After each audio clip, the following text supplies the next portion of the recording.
Good afternoon, everybody, and welcome to Malcolm Kerr Carnegie Middle East Center's panel on nuclear diplomacy and Biden's Middle East aspirations.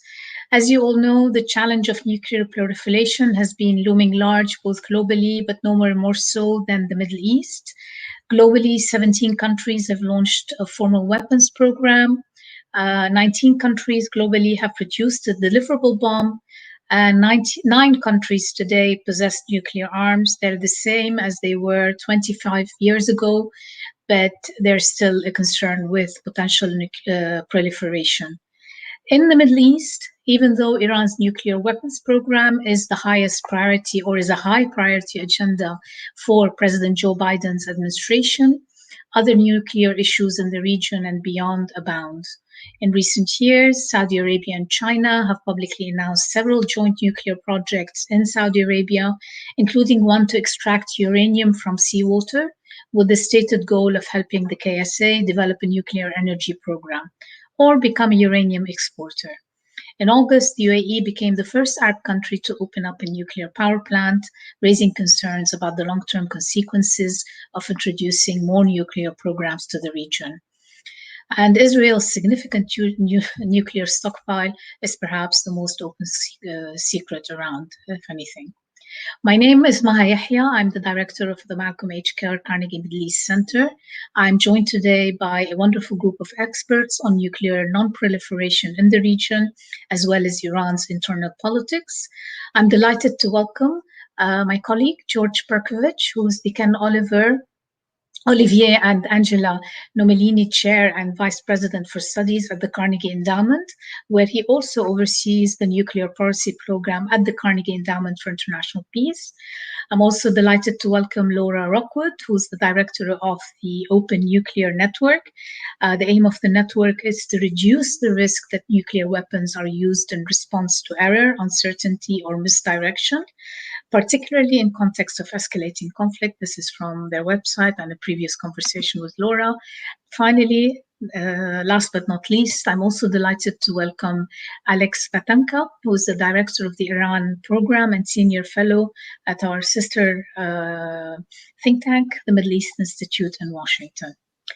So let me open with you, George, first. Against the background that I've just mentioned, can you say a few words about the status of nuclear proliferation globally and in the Middle East in particular, and what steps can be taken to rein in nuclear proliferation? Well, let me start a little bit on the background of not so much proliferation, but let's call the nuclear order. So right now, the U.S. and Russia, for example, together have 91% of the nuclear weapons in global stockpiles. So clearly there's a challenge there, and both of them are modernizing their forces. They may not be increasing the numbers, but they're continuing to invest and improve, as it were, the technology. You have China also increasing its nuclear capabilities, both qualitatively and quantitatively. We can talk about why. And India and Pakistan also are continuing to build up and enhance their nuclear weapon capabilities. So there's kind of, growth going forward. These countries still have a sense that there are threats that require them to have these nuclear forces and capabilities. And they're all getting a little more entangled with, for example, potential cyber weapons and capabilities, which could threaten their command and control systems, or dual use conventional and nuclear missile systems and reconnaissance satellites and others. So that if there's a conflict, the concern grows that even by accident or inadvertence, nuclear weapons could get implicated and you could have nuclear escalation. So that's kind of the background amongst those that already have nuclear weapons. In terms of proliferation, which we'll talk about this evening, there the primary concern is Iran and which way it will go. Will it continue to control restrain its nuclear capabilities and not acquire nuclear weapons? That leads to one future. If it doesn't, that leads to a different future. And then the worry would be what other countries do. And then lastly, North Korea, which is not going to give up nuclear weapons. We can talk about that too and what could be done. But the concern longer term then in Northeast Asia is whether Japan or South Korea or both of them at some point decide that maybe they need nuclear weapons. So that's kind of the big picture as I would describe it. Thank you, George. Laura? Well, I think maybe I'll drill down a little bit on the Middle East.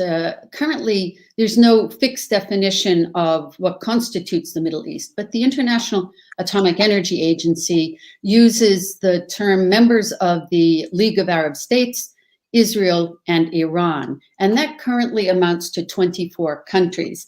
Now, of those 24, all but one are parties to the Nuclear Nonproliferation Treaty.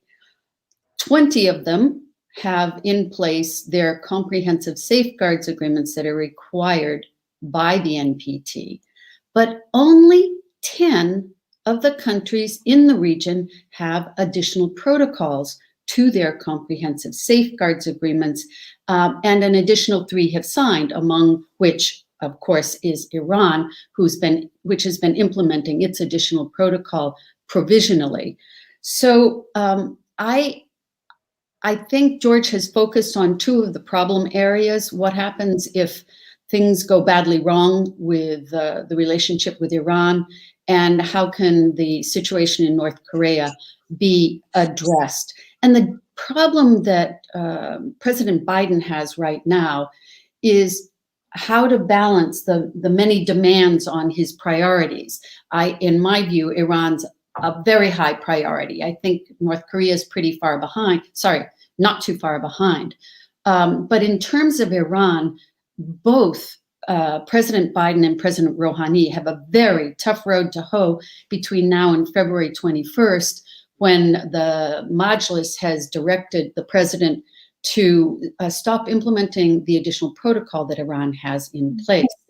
And what I am concerned about is a precipitous action on the part of Israel, because you've been listening to Netanyahu really becoming more forceful in the language that he's using vis-a-vis Iran. I'm not troubled by the introduction of nuclear power in the Middle East, because I think that can be managed. But what we need to do is make sure that we have in place strong verification mechanisms. And that includes all of the countries in the region, ideally, eventually Israel, but for the time being, certainly all of the other countries, putting in place their required comprehensive safeguards agreements and bringing into force additional protocols. I think that would take some of the heat off the region. Thank you, Laura. Actually, that's a nice segue into Alex, who probably will zoom in a bit more on Iran. We've already started the conversation. We've gotten the conversation going. Alex. Sure. Thank you. Thank you very much.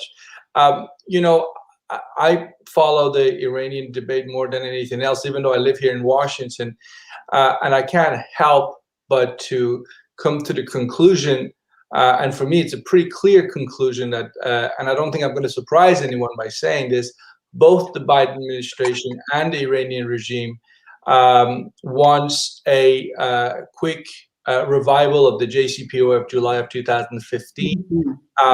There's no doubt about it in my mind.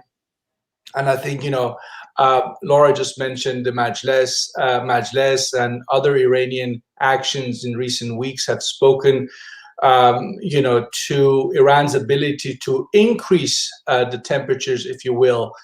But if they are doing that, and they clearly are doing that, they're doing it with one sole purpose in mind, which is to gain leverage, which is to bring the Biden administration as quickly as possible to the table of negotiations, because that's ultimately what Iran wants to do. Whether it's an increase in number of centrifuges, how much enriched material they hang on to, how many new missile generation of missiles they unveil, and so on and so forth. I think if you look at the totality of what the Islamic Republic is today at home in the region and its relations with the United States, they actually have a lot less space for maneuver than might meet the eye. And I think, and we will get to this, Maha, when we talk about domestic Iranian politics later on the panel, but a speech that the Iranian Supreme Leader gave yesterday, Ayatollah Ali Khamenei, he said something that was very, I think, clear to anyone who paid attention. He said to the entirety of the regime, that's the so-called moderates in the Hassan Rouhani government, including Foreign Minister Javad Zarif, and to the generals in the Revolutionary Guards, he had one message. And whether that message is going to be heeded or not, that remains to be seen. But the message was, listen, and I'm going to basically summarize, stand together or fall.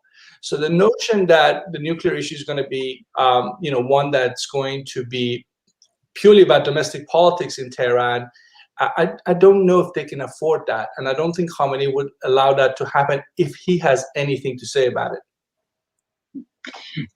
Let me stay with you, Alex, in this sense, because we've heard about how much enrichment. Iran has really achieved critical levels of enrichment at this point, and in 2020, in January, actually, it had announced it will no longer, be honoring any. It's increasing the number of centrifuges, etc. The Biden administration has signaled that it intends to include allies in the JCPOA negotiations, which means that the negotiations will cover issues such as Tehran's regional influence as well as its ballistic missiles. And eventually, this may indicate that the negotiations will take longer. Yet at the same time, as you just indicated, there's a very tight timeline to contain Iran's nuclear program. Given its previous restrictions, the way its transgressions, but also what Khamenei said yesterday. How do you see the administration reconciling both of those? Let me quickly make a point about the fact that, as we all know, there's politics in every capital around the world. That's true for Washington as it is for Tehran. In terms of politics, it was very interesting. Secretary of State Antony Blinken said during his confirmation that the United States returning to JCPOA of 2015 is a long way, long away, or something to that effect. And it's not going to happen overnight. Basically, I don't want to misquote the man. But the point was, this is not going to happen overnight. And then we heard him, I think it was 2-3 days ago, in an interview he gave to NBC. He said, Iran is a few weeks away from a nuclear bomb. Basically, my point is the politics in Washington requires the Biden administration to cover every angle possible. They don't want to give the anti-Iran or critics of the JCPOA, the original JCPOA, they don't want to give them any more excuses than necessary. So we can witness in this, and we already have witnessed. Today's announcement of an Iranian diplomat being sentenced to 20 years, I think is something that the Europeans clearly coordinated with Washington. It's part of the Western pressure campaign against Iran. The Iranians aren't the only ones who can do the pressure campaign against the West.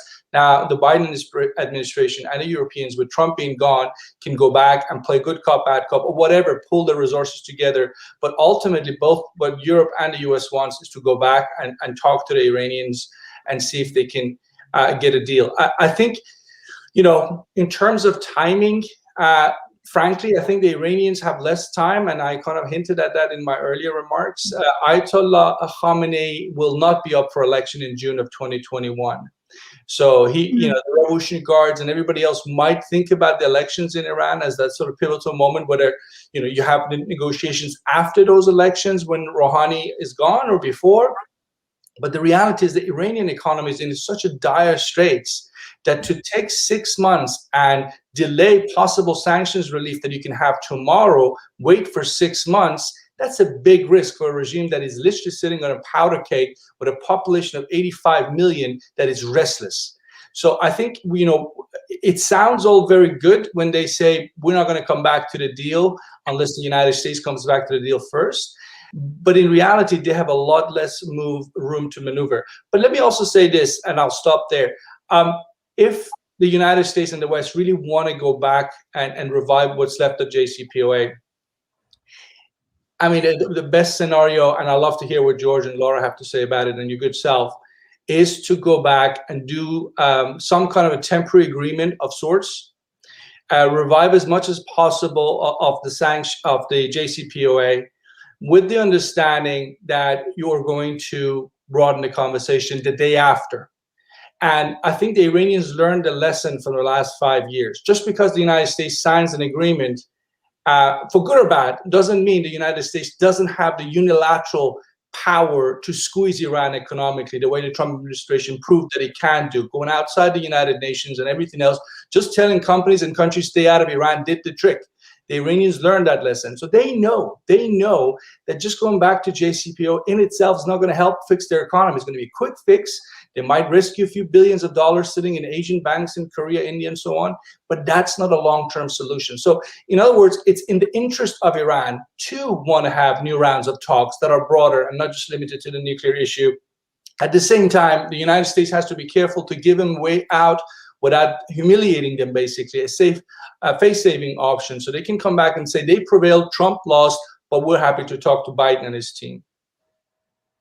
That's interesting, Alex. Let me turn to you, George, to comment perhaps on what Alex said. But the only thing, I mean, we can come back to this later, Alex, is that the Iranian regime also is a master of buying time and maybe kicking the can down the road. So we need to kind of also look into how this might play in the logic. But let me turn to you, George, and maybe comment on what Alex said. And I'll come back to you, Laura, with a bit more questions on the JCPOA. Sure. Well, I pretty much agree with the gist of what Alex said, in the sense that I think both sides have a clear interest in returning to the JCPOA. Both might want more. There are factions and interests in both that have different views, that might have greater demands, but both are better off with the JCPOA than without it. And the JCPOA is a baseline, and to return to that and then see what can happen after that. And returning to that document is easier than starting from scratch or getting into negotiations to change it. So I think both get that. It ought to be doable. There's the inevitable jousting, or whatever the right metaphor is, about who goes first. This shouldn't be a hard thing for intelligent people to solve. And Foreign Minister Zarif's one of the smartest people I've ever known. Secretary Blinken is extremely intelligent, as are their teams. There are ways you can get escrow. The Europeans can escrow something. You know, each can make a step with third parties. This ought to be doable. So then the question would be, okay, what happens after that? And here I think, certainly, I think most people who are deeply involved would wish that what Alex has suggested will be the case, which is to say that, you know, Iran would be interested in a broader kind of opening or rapprochement, whatever, again, the right word is, that goes beyond just the nuclear file. But I think people are skeptical, in part because of what happened after 2015. And so, you know, we'll have to wait and see. And they're my guess, and Alex knows all of this, and so do many of your viewers better than I. You know, how would the Iranian elections affect kind of the next steps, or the broader engagement over the next year, 2 years, on Iran's behavior, the broader sanctions, reassurances against unilateral U.S. Pressure? All of those kinds of issues are very difficult to predict. And we also, lastly, I'd say, we don't know whether Bibi Netanyahu is going to be the prime minister of Israel in this period that we're talking about, or what the disposition in Israel would be, which to me, last thing would be, that's all the more reason to get back into the JCPOA, to have that as a baseline, and then we can deal with these uncertainties going forward. We're going to come back to how the internal politics might impact the Iran deal. And I think we also need to have a conversation. At least we have a sense of what Iran would be looking for, but the regional element, Israel, but also what the Gulf countries will be looking for. And this idea of tying, you know, the nuclear to the Iran's regional behavior is something I think we need to discuss perhaps in a little bit. Laura, let me come back, move to you. Maybe you want to comment on what George said, but also if you can say a few words about what you see as the new dynamics of the previously split relationship between the United States and its European allies over the last 4 years under President Trump. So on the one hand, Europeans need to overcome some differences amongst themselves on many aspects of the Iran policy. And sort of tagging onto this, do you see a post-Brexit UK perhaps moving closer to a US position, or would it still stay within the same family? How do you see this dynamic evolving? There are so many moving parts right now. Fundamentally, I think the Europeans have tried mightily to retain as much of the JCPOA as they could. And unfortunately, we have this long arm of US secondary sanctions that has, I think as Alex pointed out, has really discouraged any investment in Iran, which has kind of defeated the purpose of one of the purposes, at least Iran's purpose, of JCPOA. And the question about whether a post-Brexit Europe will move more closely to a US perspective or further away is really going to depend on what is eventually defined as the US objective or objectives. Right now, nobody has that very clear, and I suspect among those who don't have it clear yet is the Biden administration, because of these so many moving parts. The Middle East is a really tough neighborhood, and everything impacts everything else. So, you know, if you look at this so-called Trump initiative to create peace in the Middle East, where you have these countries, you have Israel versus Iran, you have the Arabs versus Iran. It's just very complicated. And now you see Israel and the Arab countries in some fashion or another, some kind of rapprochement. So there are just so many moving parts that I think it's going to take the Biden administration some time to figure out what their objectives are. But I think both Alex and George have impressed how important time is, and maybe less important for the United States and more important for Iran. And what I fear is that if that takes too long to get the negotiations started, you're going to have, as I suggested earlier, possibly a precipitous military action on the part of Israel. And I think with that, all bets would be off. So I also am not as optimistic, perhaps, as George and Alex might be, that Iran would even contemplate putting ballistic missiles on the table or the regional situation on the table. It wouldn't surprise me if the more moderate regime would be willing to talk about it, but I think it would be difficult for them to publicly admit that they are willing ab initio to put their ballistic missile program on the table or to talk about other activities in the region. I hope I'm wrong. But one thing I did like was what George talked about. We have really smart people on at least both sides of those fences in terms of Iran and the United States. And I hope they're talking to each other already. I really do. I hope there are back channels where these people are able to have conversations about where the soft points are, where the pressure points are, because there's not a lot of time left for the Iranian government. I suspect these back channels have already started anyway, one hopes. But just on the mentions, since both you and George have mentioned the issue of Israel, let me turn to you, George, and ask, we've been hearing that officials in the incoming Biden administration have already updated Israel about the talks they've been holding with Iran on the JCPOA. What would Israel ask of the Biden administration? What kind of, it's clear that the Biden administration is trying to avoid, if these reports are true, will try to avoid what was seen as a mistake of the Obama administration, that is having talks without alerting any of their allies in the region about these talks. So if they are now alerting them, updating them, what is it that Israel would be asking, do you think, of the Biden administration? Well, Israel will be asking for all sorts of things that are probably unattainable, and fine.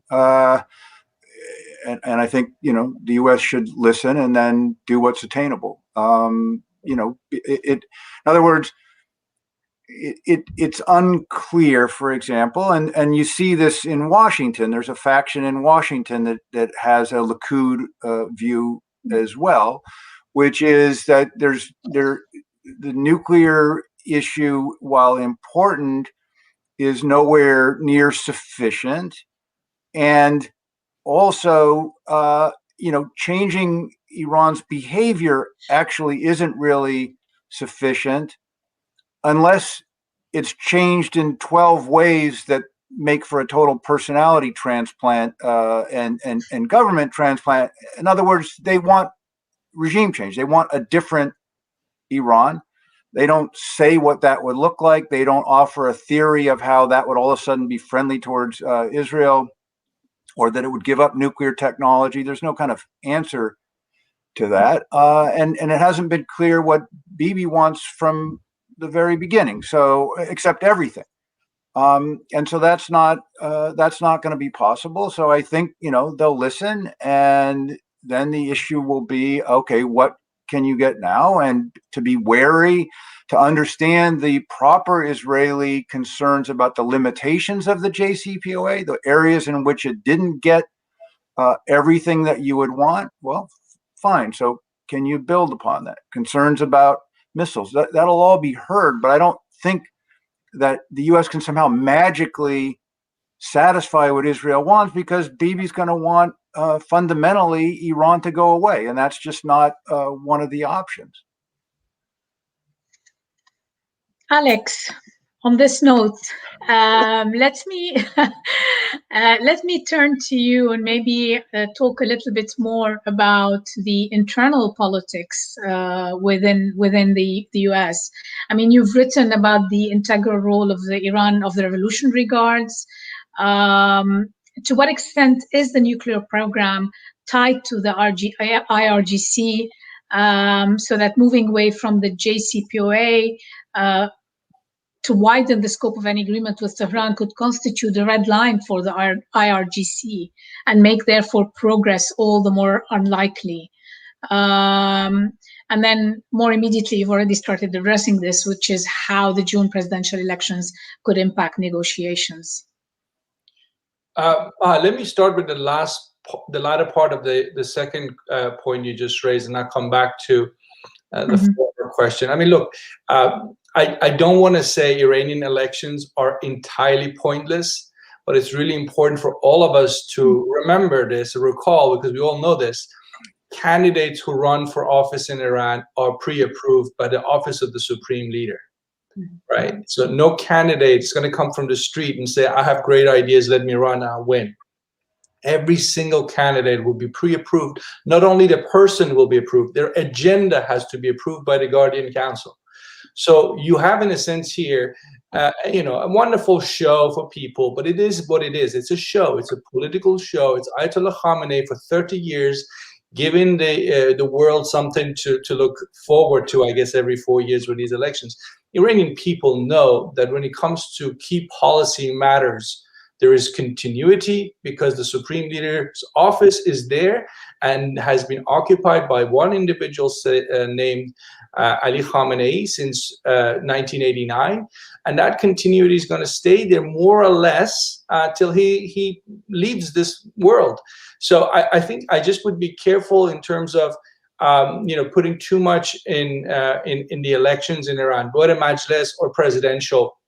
Certainly, they don't shape the key strategic policies, both domestic or foreign. You could make the argument that decisions are made based on consensus in bodies like the Supreme National Security Council, but even then I'm doubtful. If you read the memoirs of people like Mahmoud Ahmadinejad, who was president for 8 years, they openly say key decisions were made behind their backs. I mean, Mahmoud Ahmadinejad didn't know that Khamenei had sanctioned track two talks with the Americans in Oman. He was the president. He didn't know about it.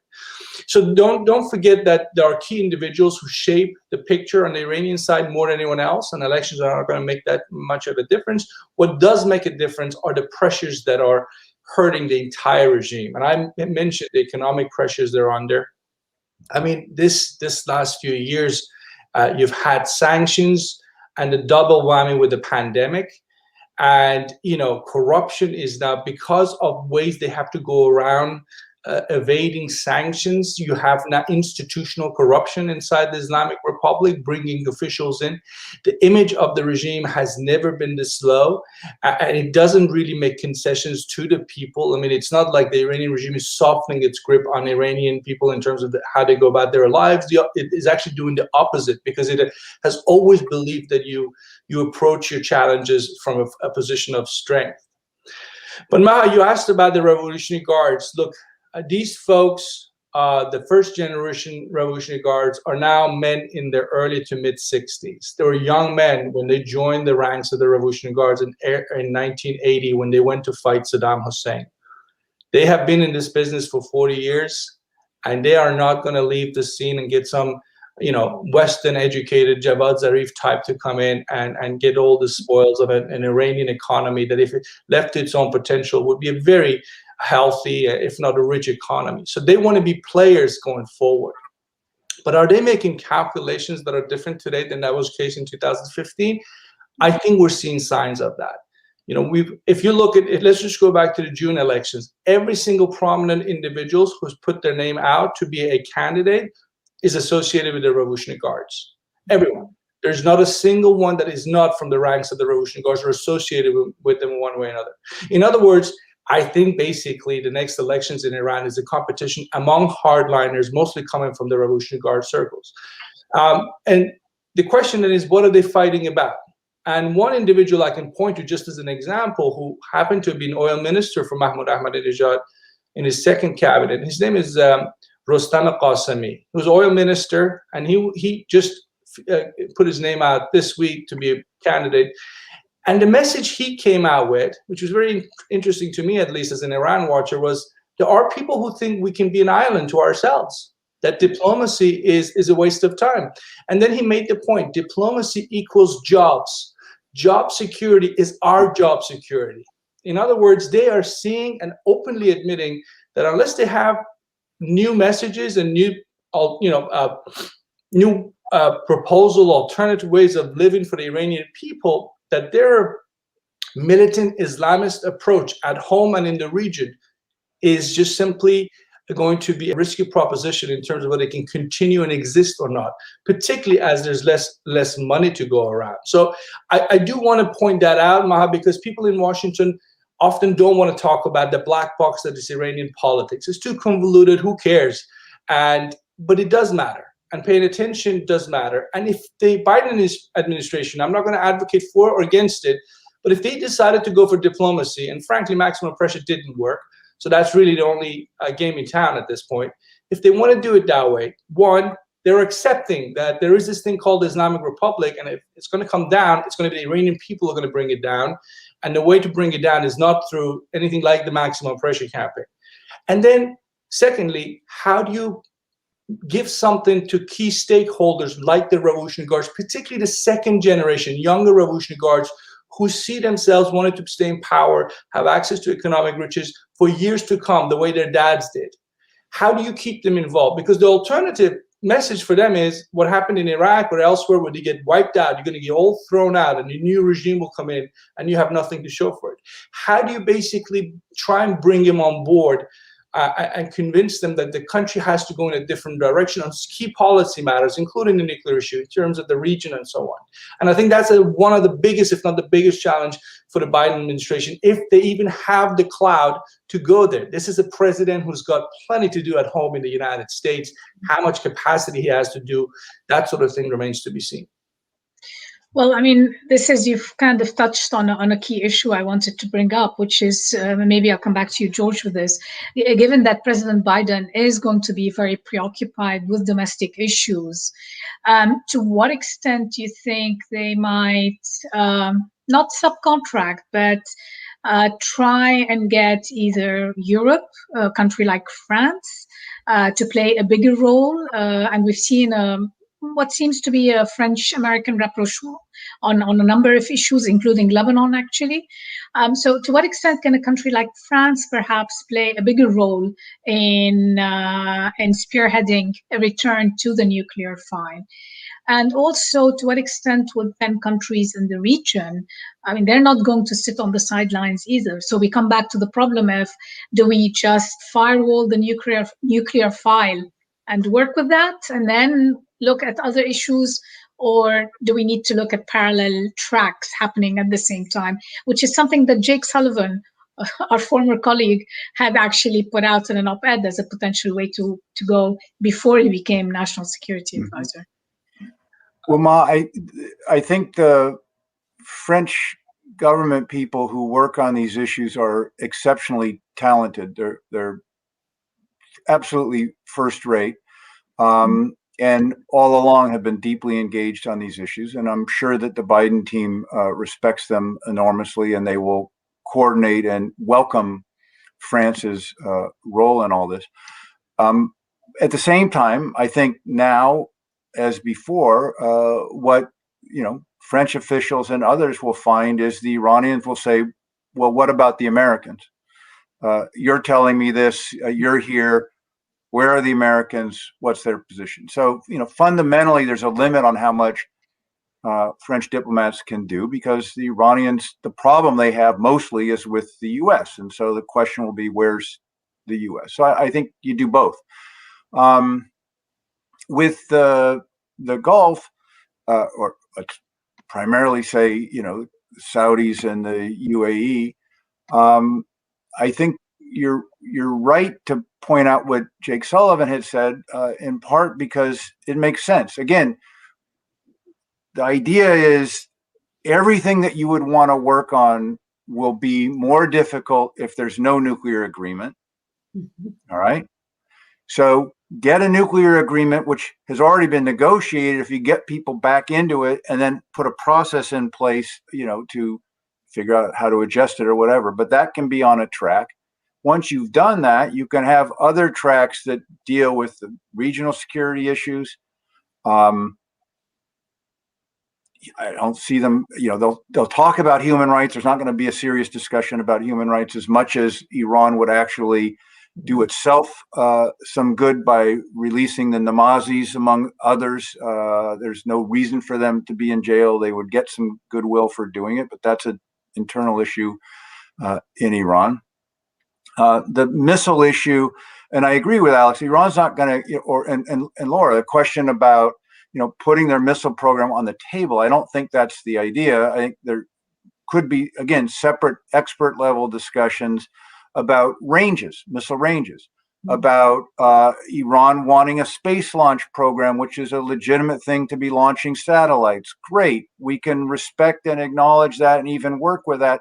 How do you delimit that from a missile program? So each of these things can be done, but I think they would best be done kind of in distinct channels by different groups of people. And, I haven't talked to Jake. I don't know if that's what their plan is, but and he's smarter than I am, but I think that he alluded to that kind of approach makes sense to me anyway. Thank you. The problem is, I think, from the perspective of the region, concerns with Iran's behavior across the region are quite high, both their behavior, but also obviously the behavior of their different proxies, whether in Lebanon and Syria and in Iraq and across the board in Yemen.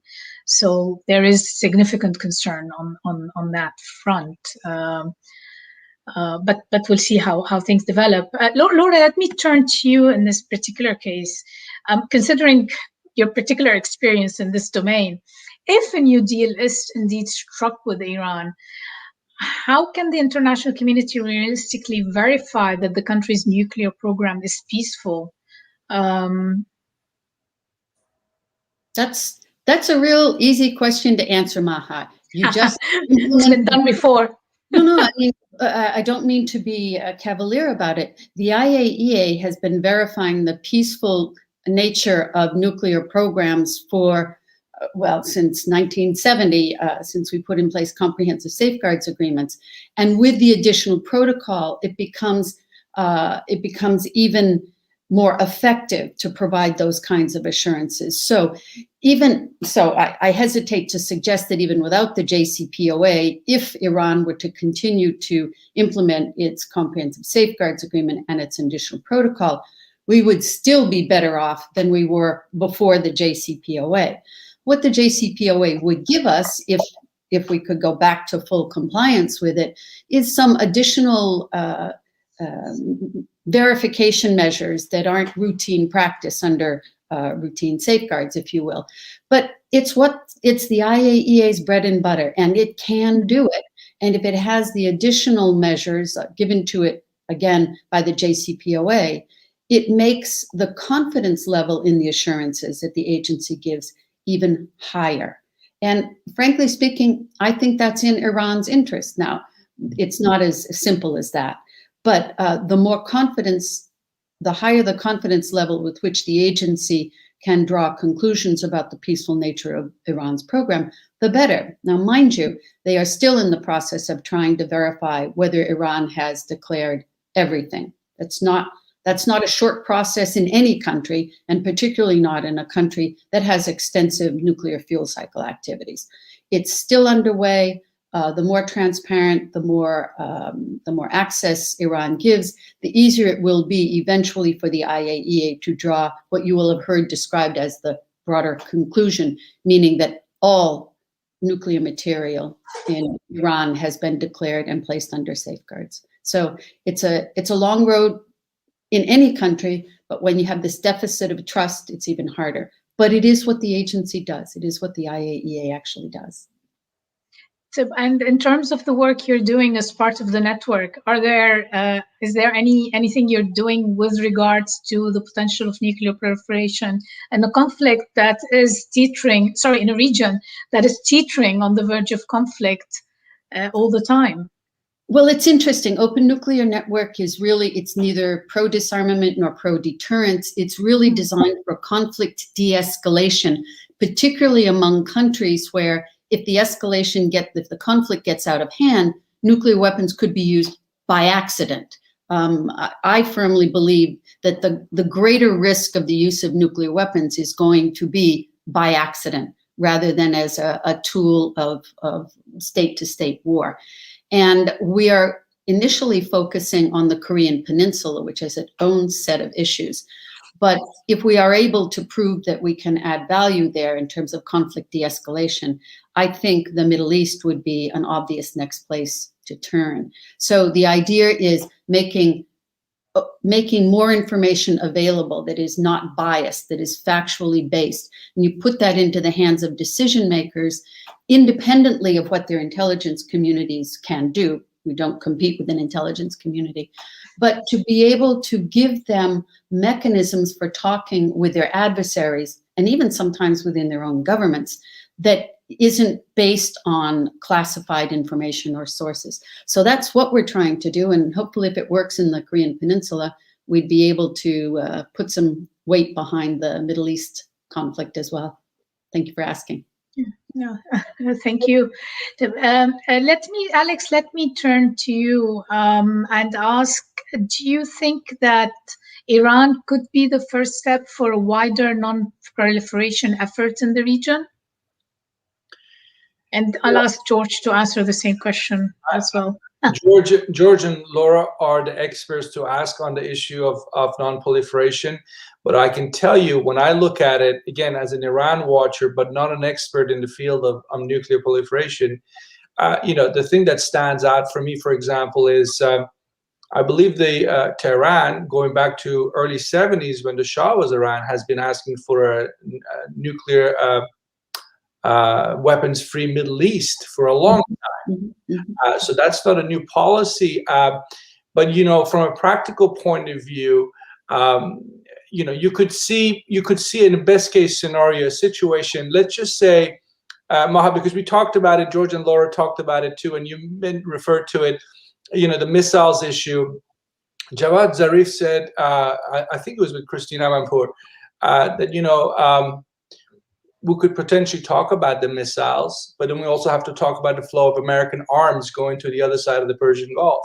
It was the first time that I remember, I might be wrong on this, but at least in recent times, where there was a connection between what Iran is doing in terms of range of its missiles and so forth, and saying, what about all the platforms Americans are selling to countries like Saudi Arabia? I think that could be a signal of sorts that, if Iran agrees to broaden the conversation, once you give them a face-saving option and you have enough confidence to broaden the conversation, then you can start small with, some of the things that Iran is concerned about, because this is a key issue. When we talk about broadening the conversation, I think it's entirely wrong to assume is a flood of concessions demanded of Tehran, and the Iranians have nothing to ask from others. I think if they're actually willing to engage in that conversation, they can ask their neighbors about certain things that Tehran is concerned about. Iran is a large country, 85 million people, the size of Alaska. It has legitimate rights like any other country in the Middle East. It's what Iran does with some of its resources that is of concern, as Maha, you pointed out, to so many of those neighbors. But the Iranians can also raise issues that they are concerned about. So I think, in effect, having to broaden the conversation is not only useful, it's also a must. I mean, if you listen to officials from countries like UAE, they will say, for example, they want to have that conversation with Tehran, but they also want the Americans at the table, which is something the Iranians for a long time have refused to accept. But here's an opportunity. You got a Biden presidency who wants to be creative, who wants to think about how not only to revive the JCPOA, but broaden the conversation to make rapprochement something sustainable going forward. To do that, you've got to talk about other issues than just centrifuges, I think.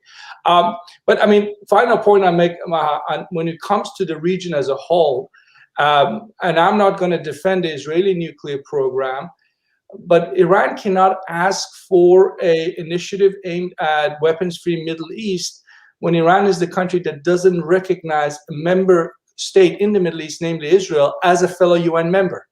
So they can have all the agreements they want with the Gulf states, or Turkey for that matter, but I mean, the Israeli issue will be there. And since we know the relations between Israel and the Islamic Republic are so contentious, then it just sort of raises this issue, what happens at the very end? If everything else falls into place, what happens to the Israel question? And I don't think the Iranians have thought about that. Well, they have, because they know fundamentally what they have to do is to recognize at least Israel's right to exist, then have all sorts of quarrels about their policies. But to recognize Israel's right to exist seems to me to be the smartest way of going forward. But actually, I'm asking of the impossible of the Islamic Republic, since it's a core policy matter for them. Okay. I just want to tag on to this question. There's a question from the audience, from someone called Bashar, saying that there's been news circulating that Saudi Arabia could be involved in the negotiations of the New Deal. Do you think that this would be helpful? Is that for me, Maha? Yes, that's for you, Alex. Yeah, no, I think the Iranians, and also for Alex and Laura, if they'd like to, for George and Laura, if they'd like to also, respond to that. I'm of the belief every opportunity for regional dialogue in the region has to be grasped. And I can't think of any two other more important regional actors that don't have a conversation right now that should have, and that's Iran, Saudi Arabia. Whatever context you can bring Riyadh and Tehran to talk, that's good news for the region. That's also good news for U.S. interest in the long term, I believe. Okay.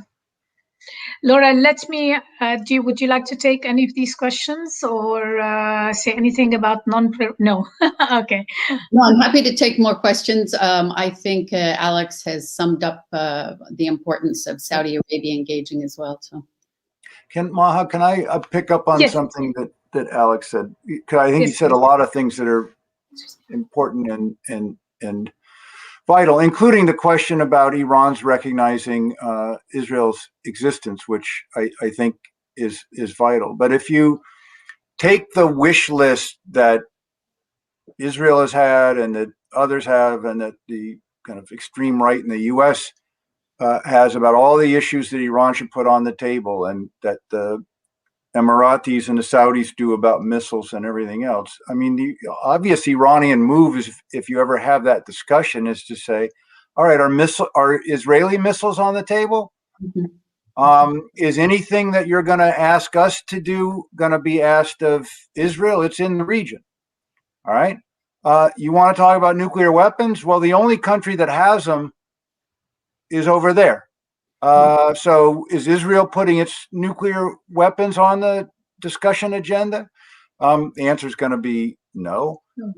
Now, Iran could have a field day, and diplomats as talented as Zarif and Abbas Araghchi and others would have a field day on that, except they haven't recognized Israel's right to exist. And in a sense, I think that's the trap Iran is in, which is that it gives, kind of Israel the defense against the demands, that Iran could make about these discussions. And by the way, if Iran makes those demands about, Israeli missiles, Israeli nuclear weapons, it puts Saudi Arabia and the UAE in a very difficult position, because they've been cozying up to Israel, improving relations and everything else. And so now all of a sudden, are they kind of on the side of the Israelis and saying, no, we're just talking about your missiles, not the Israeli ones? Or, which way do they go? So there's a lot of room. And so, for some of these countries, I'd be a little careful of what you wish for, because if the Iranians were ever able to make that leap, they could have a real good go of it. Now, I think Alex is probably right. They're incapable of making that recognition of Israel, and so then they trap themselves in this box. Well, I think, you just pointed out, George, that we are moving to a new security architecture in this region. The rapprochement between the UAE, Bahrain, and possibly other countries, Oman, other countries, whether formal or informal, and Israel are changing the whole setup. This is also happening with in a post-Americana, or at least up until now, and it was not limited to the Trump administration, but also went back to President Obama, the kind of the pivot away from the region to Asia and to others. So I think this is fundamentally shifting the regional landscape in a way that is it's one more moving piece, and it's harder to predict where things could go in this particular direction. It's adding one more complication into the pot. There's a question to you, George, before we start wrapping up. We have a few more minutes left. There's a question to you, George, from the audience, also from Bashar, which says, should any nuclear deal be inclusive? You've already addressed some of this, other security issues, or should non-nuclear issues be left to the region? I.e. Iran's regional behavior, should this be left to the region without the involvement of Europe and the US and others? I think that that's a question which is difficult, given that also China and Russia are involved in the region as well. I wouldn't use the word, should, Bashar. The question is could. In other words, there are a lot of things that you, Bashar, and Alex and Laura and Maha and others would say, it would be best if we could do X, or we should try to do X. And what we find is, these things are super hard to negotiate. And so the JCPOA was imperfect. And the Israeli criticisms of it, and I can make criticisms, Laura can make criticisms of it. Those criticisms are valid. It's just that was the best deal that you could negotiate. And so I think similarly to Bashar's question is, should the others be brought in? Well, it's going to be hard enough to do as it is. And so again, I would go back to the point that we've been making, which is let's get back in the JCPOA, establish that baseline that would reverse a negative trend for the last number of years, and then figure out what could be built on top of that incrementally. And to the extent that some of that building can be done with regional players, great. That would be the optimal thing to do. We should try for it. If you can't do it, all right, you tried. And I think Laura brought it, China's going to be important. Russia's going to be important. Russia's super important in Syria. Russia is important in supplying weapons to the UAE. Russia's, important in all of this. So is China. So at some point, as guarantors or playing other roles, yes, they should be probably brought into some of this stuff. But we have to recognize where we are, which is in such a bad place where there's so little diplomacy going on that you kind of get out from that, doing what's doable and try to build on it. In my opinion, Laura, any comment on that? I agree. I think we were, and I will concede, even though I'm a big proponent of the JCPOA, there are things that, I wish might have turned out a little bit differently, but I think they did the best they could. More importantly, we were in a better place vis-a-vis Iran's nuclear program with the JCPOA fully in place than we are today, and then we were back in 2013 before they sat down to negotiate this. So I would very much like to see a revival, a regenesis of the JCPOA, and then try to move forward. But I think it's going to be very difficult to convince the Iranians to sit down to an agenda that goes much beyond the JCPOA, unless and until it has some trust built behind it in what the US is prepared to do in terms of lifting sanctions, in terms of really having open dialogue with the Iranians. There is no good alternative to that. Basically, we're talking about at least beginning with some sort of a freeze for freeze and then moving from there, kind of. Alex, any last comments on the conversation so far, or where you see things going? I'll be very quick. I know time is up. I just want to say we all saw that JCPOA was possible once the political will was there. It happened very rapidly, within weeks of Rouhani becoming president.